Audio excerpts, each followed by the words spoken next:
এই মানুষটার দিকে তাকাও, কালকে থেকে একটা বাহাতো খাইনি। মা এখন আমি পারবো না, আমি ব্যস্ত। চুপ তো, সব যন্ত্রণা আমার ঘরে। তোমার খারাপ লাগতেছে? আল্লাহ কি অসুখ দিল, সারেও না মরিও না, আমাদের আর কেউ খোঁজ খবর রাখে না। আরে এত রাতে কি আসলো?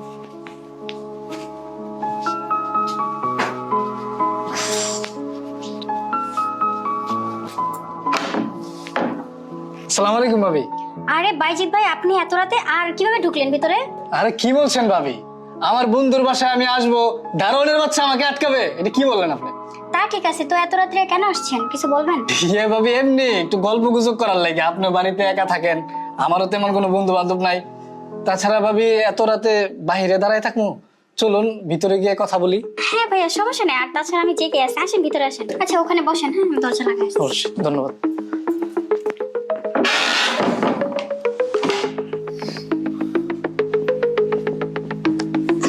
তো তো ভাবি কি অবস্থা, কেমন আছেন, দিনকাল কেমন যাচ্ছে? খাওয়া দাওয়া করছেন নাকি? আর আপনাকে বিয়ের প্রথম দিন যেরকম দেখলাম, এখন আগের থেকে অনেক আপনি শুকাই গেছেন, নিজের যত্ন নেন না মনে হয় না? আমার বন্ধুটা এত সুন্দর একটা বউ রেখা কিভাবে প্রবাসে থাকে আমি আসলে এটা বুঝি না। তাছাড়া আপনি এত বড় একটা বাড়িতে একা একা কিভাবে থাকেন, ভয় হয় না? কষ্ট তো একটু হয়, কি করব বলেন। রাইখা তো গেছে দুইটা বুড়া বুড়ি, অনেক জ্বালায় আমারে, সারাটা দিন জ্বালায় তেজপাতা করে ফেলে। নিজের দিকে একটু দেখার মতো সময়ও পাই না, তাই তো আমি এরকম হয়ে গেছি। ভাবি একটা জিনিস ভাবতাছি, আমার বন্ধু এত সুন্দরী একটা বউ রেখা কিভাবে থাকে বিদেশে, এত দিন হয়ে গেল কোনো খবর নাই। মানে আমার যদি মনে করেন যে এরকম সুন্দরী একটা বউ থাকতো, আমি এক সেকেন্ডের জন্য, এক পলকের জন্য আমি বাইরে থাকতাম না। সবসময় আমার বউটারে পুতুলের মতো সাজায় রাখতাম আমার চোখের সামনে, ঘরে লকডাউন দিয়ে দিতাম। আমার বন্ধুটাও কি বুকা, বিয়ার একটা মাসও পার হইলো না, বউ রেখা বিদেশ চলে গেল। আসলে ভাই, আপনি আমার কষ্টটা বুঝলে কি হইব? আমার হাজবেন্ড বুঝে না, ঠিক মতো আমার সময়ও দেয় না। কতবার ফোন দিছি, ফোনটাও রিসিভ করে না। কি করব বলেন, একা একা কষ্ট করে থাকতে হয়। আরে ভাবি, আপনার এই কষ্ট কেউ না বুঝলো আমি কিন্তু ঠিকই বুঝি ভাবি। এই কারণে তো মনে করেন যে মাঝে সাঝে আপনার লগে কথা কইতে আহি, চেষ্টা করি, কিন্তু আপনি তো সাড়া দেন না। আসলে আমি তো কথা বলতে চাই, কিন্তু ওই যে বুড়া বুড়ি আছে না, ওর ছেলেকে কল দিয়ে সব বলে দিবে, এই জন্য কারোর সাথে কথা বলতে চাই না। আরে হ্যাঁ ভাবি, বুড়া বুড়ি আসলে একটু ঝামেলা করে। ভাই থামেন, আপনার বন্ধু কল দিছে। হ্যাঁ আচ্ছা ভাই, আপনি আরেকদিন আইসেন, আপনার বন্ধুর সাথে আমি কথা বলি। আচ্ছা ঠিক আছে। হ্যালো খুশি, হ্যাঁ কেমন আছো? এই তো ভালো আছি, তুমি কেমন আছো? এই তো ভালো। সারাদিন কি তোমার আমার কথা মনে পড়ে? এতবার কল দিই, একটা বারও তো ধরো না। আরে বাবু, আমি তো কাজে বিজি থাকি, তোমার তো বুঝতে হবে তাই না? হ্যাঁ আমাকেই তো বুঝতে হবে, কষ্ট করে থাকতে হয়। আচ্ছা বাবা মা কোথায়?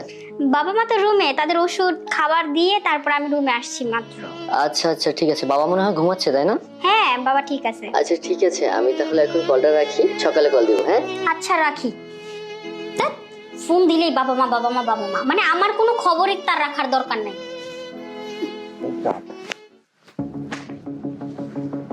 শালা প্রত্যেকদিন তুমি আও আয়া ম্যাডামের লাগে ফসল পাশো, তোমার আমি কট খাই দিবো।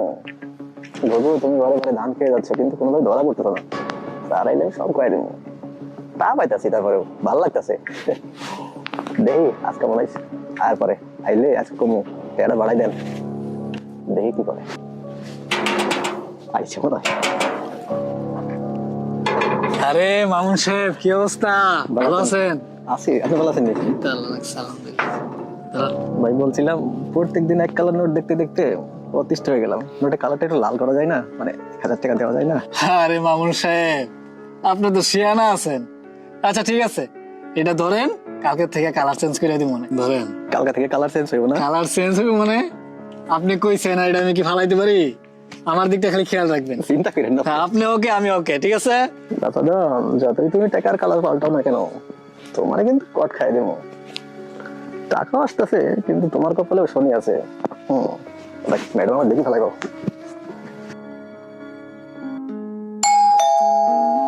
এখন আবার কে আসলো? কি অবস্থা ভাবি? যা, তুমি কি এখনো ভাবি বলবে? যাও। আরে আসো, আজকে একেবারে পুরোপুরি প্রস্তুতি নিয়ে আসছি। তারপর কি অবস্থা তোমার? আজকে তোমাকে অনেক সুন্দর লাগছে। তাছাড়া আজকে তোমার জন্য একটা সারপ্রাইজ আছে। তারা ওয়েট, হাতটা দাও, দাও তোমাকে পরে দিই। তোমার হাতে ডায়মন্ডের আংটিটা ভীষণ মানিয়েছে। ওয়াও, রিংটা কি ডায়মন্ডের? হ্যাঁ ডায়মন্ডের, শুধু তোমার জন্য জুয়েলারি দোকানে আমি বসে বানিয়ে আনছি।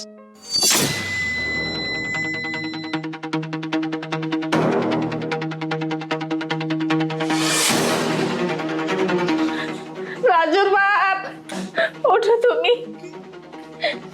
এরকম করছো কেন? কি হয়েছে? রাজুর বাপ, আমি রাজুর বউর এমন কিছু দেখছি, দেখার জন্য প্রস্তুত ছিলাম না। এতদিন জানতাম আমাকে ওরা অত্যাচার করে, একজন অত্যাচারী। এখন দেখতেছি রাজুর বউর চোখ বাইরে চলে গেছে, পর পুরুষের সাথে রাত কাটায়। না না রাজুর মা, এই কথা তুমি প্রকাশ করো না। এই কথা প্রকাশ করলে সমাজের লোক আমার ছেলের মেরে ফেলাইব। কথা গোপন রাখা লাগবে। আমার ছেলে আসে, ওকে সব কিছু খুলে কোয়া লাগবে। ও একটা ব্যবস্থা অবশ্যই করবো। বলো না, বলো না। রাজুর মা, তুমি এসবটা চিন্তা করো না। ওলা আসলে ঠিক এর ব্যবস্থা করবে। তুমি এখন শুয়ে পড়ো, শুয়ে পড়ো। আচ্ছা ঠিক আছে।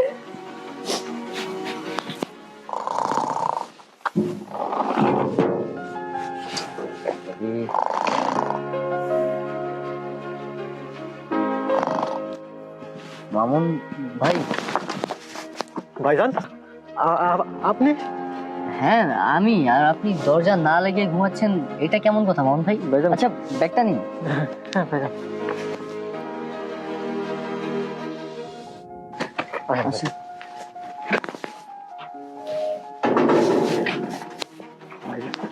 ভাইজান এ পড়লো ভিতরে, তো শালাই রয়েছে। ম্যাডাম একটু ফোন দিয়ে শালুকে ধরেন সমন, ভাইজান চলে আইছে। আজকা সব শেষ হয়ে যাবো। ফোন ধরে না, একবার দিয়ে দেখি। ফোনটা ধরেন না কে? আরে এত রাতে দরজা খোলা?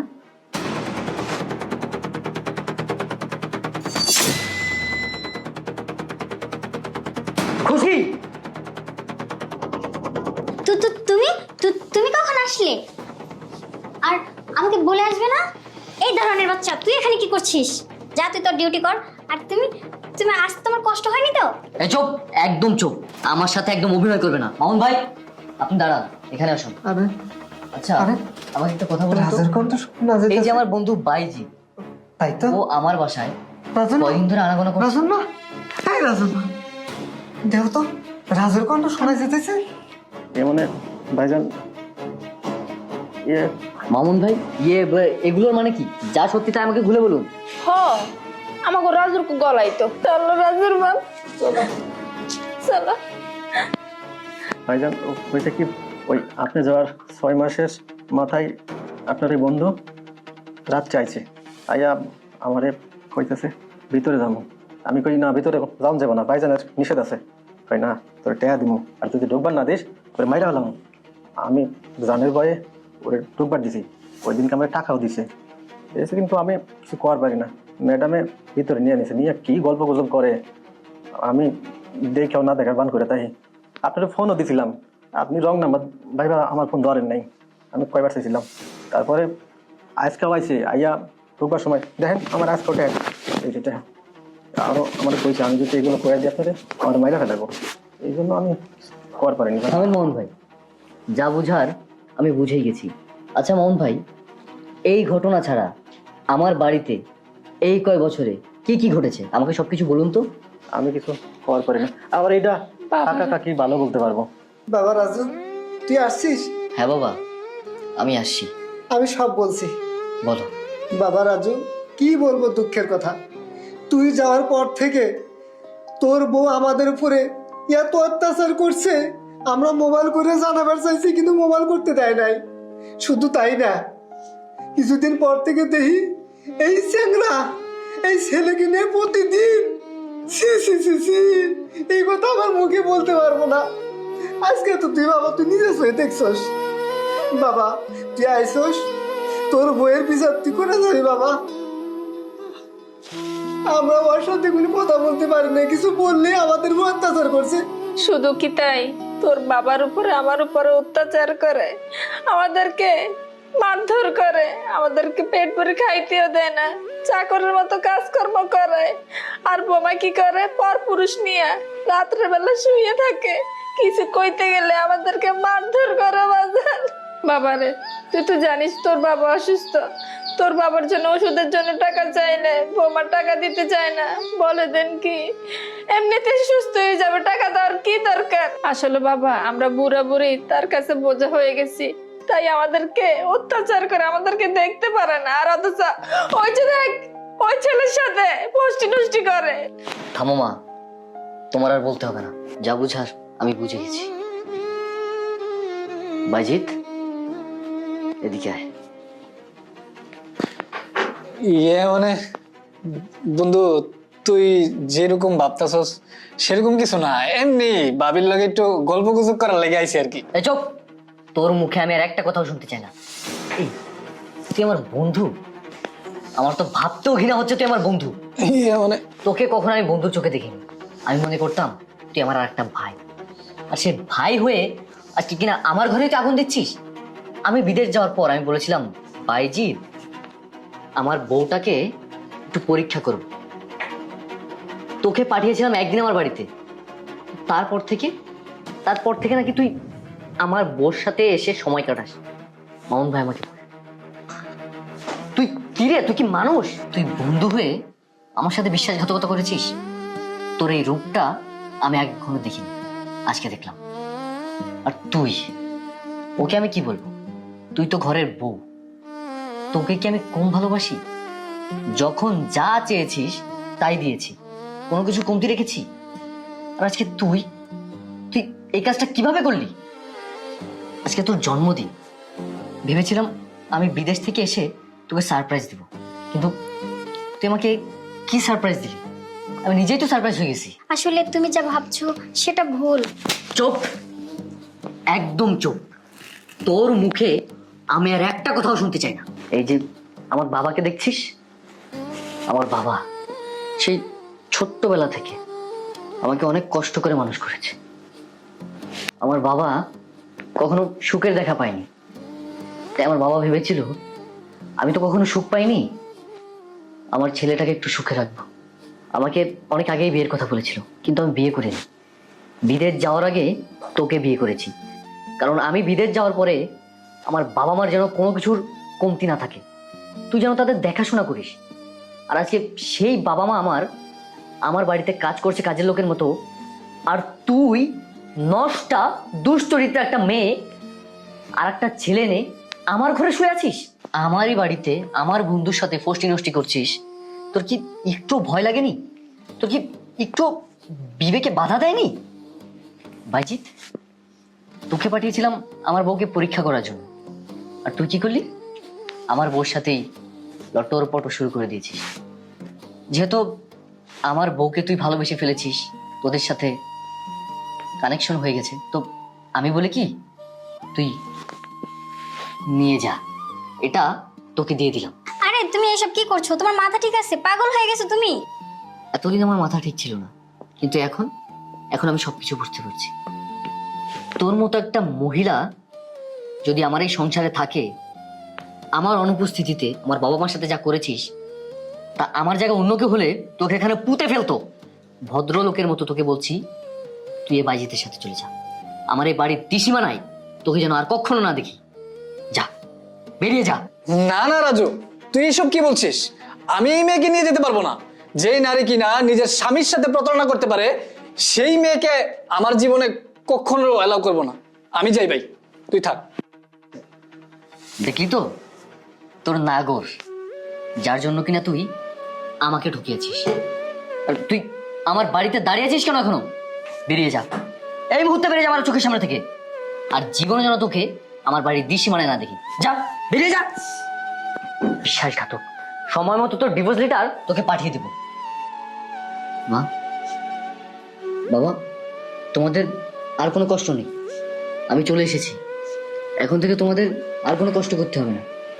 আর আমি বিদেশে আর যাবো না কখনো। আমি দেশে থেকে ব্যবসা করব আর তোমাদের সেবা করবো। ভাইজান, তাইলে আমি গেটে যাই। চল বাবা।